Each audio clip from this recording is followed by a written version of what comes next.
Hey guys, welcome back to Booksy and Media. Today we're going to be reading The Ugly Duckling.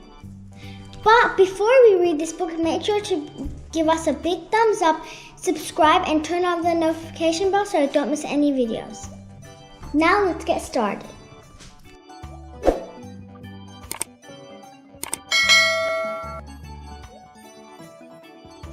The Ugly Duckling. The Ugly Duckling. The biggest egg.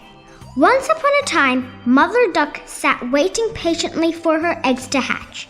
Each egg was precious, and she hardly dared move in case of any of the eggs got cold without her.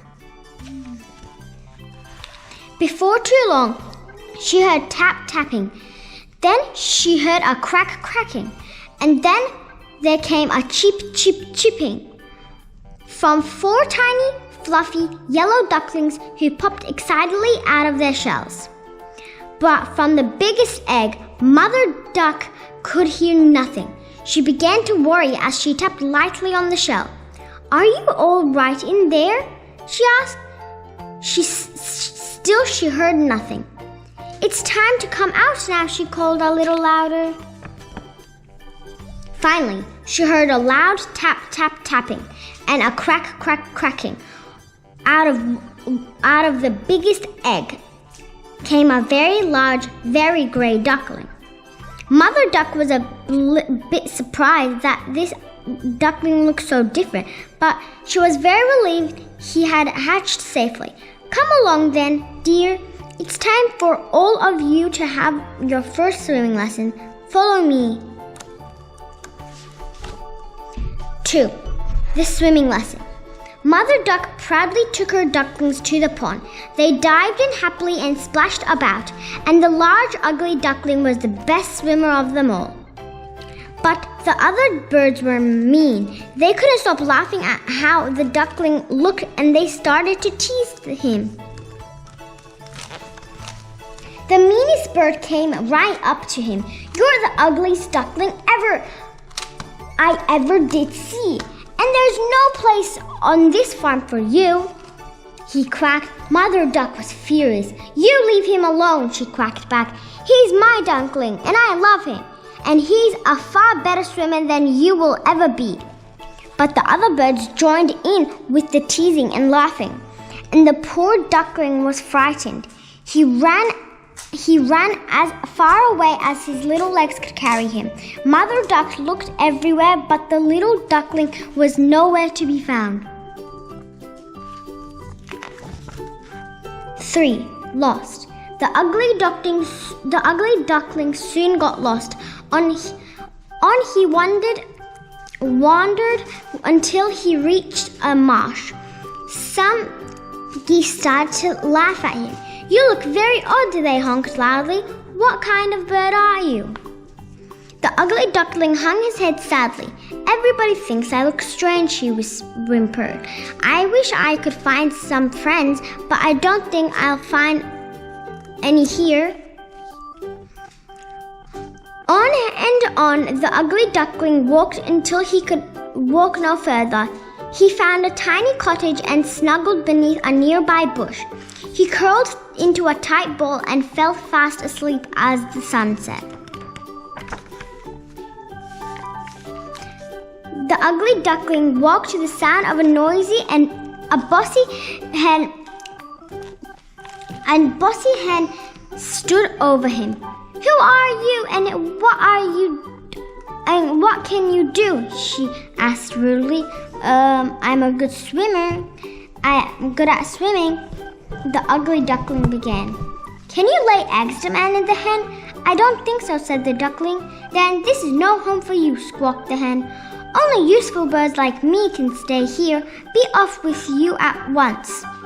The ugly duckling once again ran off as quickly as he could. 4. The riverbank. Before too long, the ugly duckling came to a riverbank. Nobody laughed at him or told him to leave, so he decided to stay and hide here.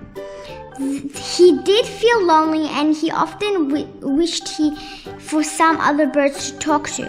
One day, he saw 3 beautiful white birds soaring above the river. They looked so graceful and happy. If only I were more like them, he sighed miserably.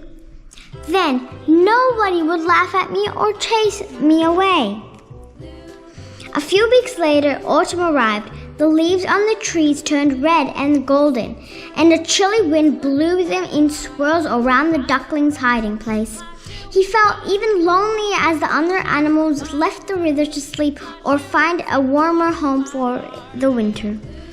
Not long after that, winter came. Snow covered the riverbank like a blanket, and the river iced over. The ugly duckling was hungry, cold, and lonelier than he had ever felt before. As winter turned to spring, the ugly duckling made a decision. I cannot stay here forever, he told himself firmly.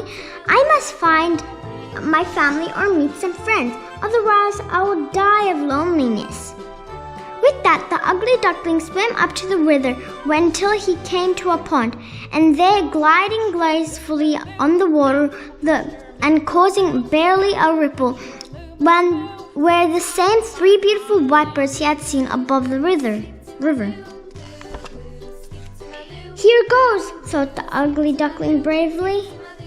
Unless I try to talk to them, I will never know whether they will be my friend or not. All they can do is laugh or tell me to go away. And if they do that, then I will just find some other friends. He took a deep breath, looked down into the still water of the pond and gasped as he saw his reflection. Is that me?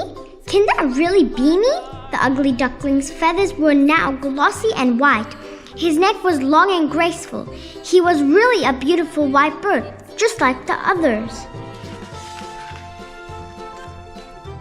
The other swans had glided silently up behind him. Hello there, young swan, they called. Why are you swimming all on your own? Would you like to join us? And the beautiful swan, who never had been an ugly duckling after all, giggled happily. Yes, please, he laughed. And then I need to find my mother duck and tell her all about my adventures. That's the end of the story. See you guys on the next video. Bye!